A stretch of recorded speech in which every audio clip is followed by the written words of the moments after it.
All right, so I thought I'd do a quick video just to get into making courses on Canvas.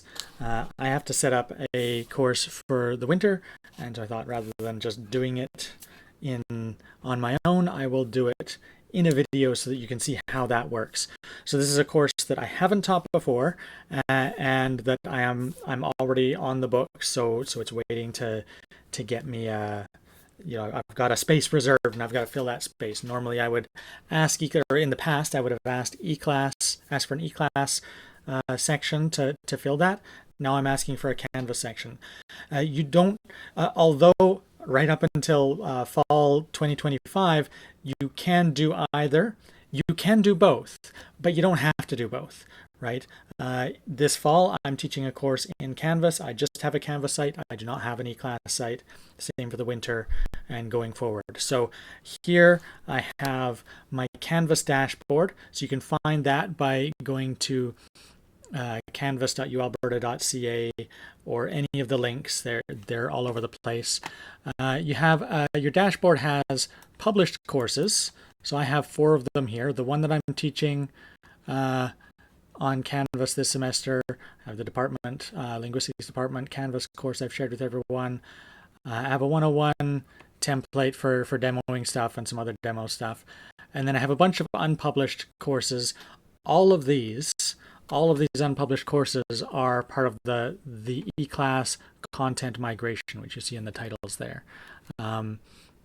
I've actually color coded them. You can set colors. I've color coded them a bit myself just to organize them a bit. I have multiple copies of certain courses that I teach teach regularly. So you can do a bit of that. I am probably eventually going to actually remove some of these because they're redundant. But right now I want to create a new one. So I'm going to go under resources on this green. This is the sort of forever main menu on the right. You can minimize it and just have the icons. That one's resources, or you can maximize it and you have some words along with them, depending on how you want to use your screen space. Resources, it has a big friendly panda offering support, and then a bunch of other links, information about the transition library, student support, Canvas training stuff. But I want to request a Canvas course. So I'm going to click on that. This is the general request course thing. So I could go and request things on eClass. That's not what I'm doing. I'm requesting on Canvas. So there's this looks similar to what we have recently had for eClass. It's a little bit different. On eClass, we could have, I think, at least originally, we could only have one sandbox course. So if you have a sandbox, that's your one sandbox that you get. Canvas is a bit more permissive. You can have sandboxes all over the place. I think going forward, I'll probably end up having a sandbox for every course that I teach regularly that I can play around with. Do some design messing around with, try setting things up, and then pull those into the credit courses when I teach them. It has a co-curricular course there. This is what I've used for the linguistics Canvas support platform. It's a sandbox. I think it is meant to have just you in it, whereas the co-curricular course, it can be a playing around with things. It could be an actual course that you're delivering, but it's outside of the credit structure that we normally interact with. But here I am actually going for a credit course. That is what most of your new courses are probably going to be going forward. It is for winter term. I'm going to type in LI for linguistics. It's linguistics 299, and I am teaching, it's going to come up in a second, B01. So I'm going to click that, hit next. Now, here you have an option, and this is the same options that we've had before. Do you want to start from scratch, or do you want to pull in some existing content and start building from that? Because I haven't taught this course before, this is my language and internet course. I don't have another course that's really very similar to it. I'm going to use the default template. This is a template course that the University of Alberta developed as the sort of basic building block. It has some elements already in place for us, and so we can use those. We can delete stuff we don't want. It doesn't have a lot of extra bump in there, but it has a nice foundational structure. You will actually, if you're working from the migrated courses that are already now in your sandbox area on the dashboard, the unpublished courses section,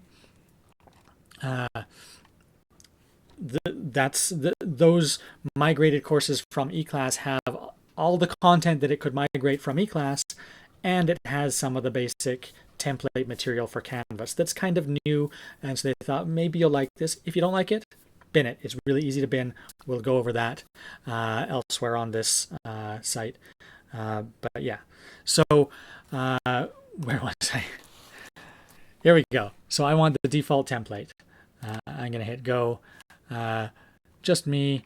You can add TAs and other instructors now if you want, as you could before, or you can leave it blank. This is in the regular winter term, so I like to have my courses open a few days early for students, especially with this internet course. And I'll leave the end of April as the actually. I actually like to leave things open for students to review. Not that they ever do, but anyway, you can make those adjustments, check your details, confirm they're correct, and away you go.